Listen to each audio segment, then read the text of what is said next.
Une cinquantaine de salles de la capitale italienne pourraient être transformées en centres commerciaux. La ville éternelle pourrait bientôt voir une partie de son patrimoine culturel sacrifié sur l'autel de la rentabilité immobilière.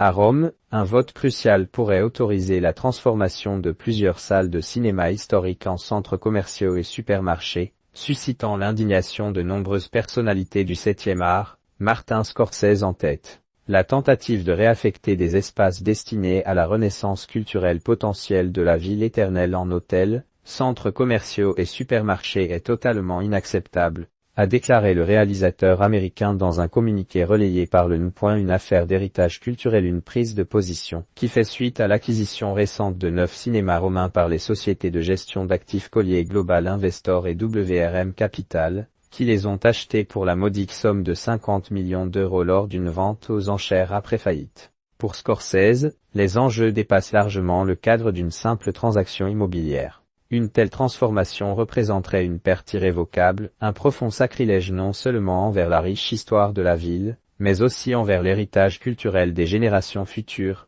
a-t-il poursuivi dans sa déclaration. Le cinéaste de 81 ans, qui a toujours montré un profond attachement à l'Italie et à son patrimoine culturel, va jusqu'à interpeller directement les plus hautes autorités du pays. Du beau monde au créneau. Cette lettre s'adresse également personnellement au président Sergio Mattarella et à la première ministre Giorgia Meloni pour empêcher toute conversion des espaces culturels de Rome, a-t-il ajouté. Une manière de rappeler que ces lieux désaffectés ne sont pas de simples bâtiments vides mais bien des cathédrales dans le désert, qu'il faudrait transformer en véritables temples de la culture, des lieux capables de nourrir les âmes des générations présentes et futures.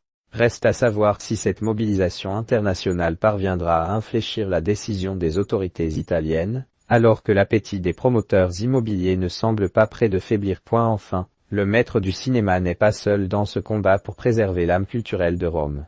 Il a apposé sa signature à une lettre initiée par l'architecte et sénateur à vie italien Renzo Piano, aux côtés d'autres grands noms de Hollywood comme Francis Ford Coppola, Spike Lee, Wes Anderson, Mark Ruffalo et Willem Dafoe.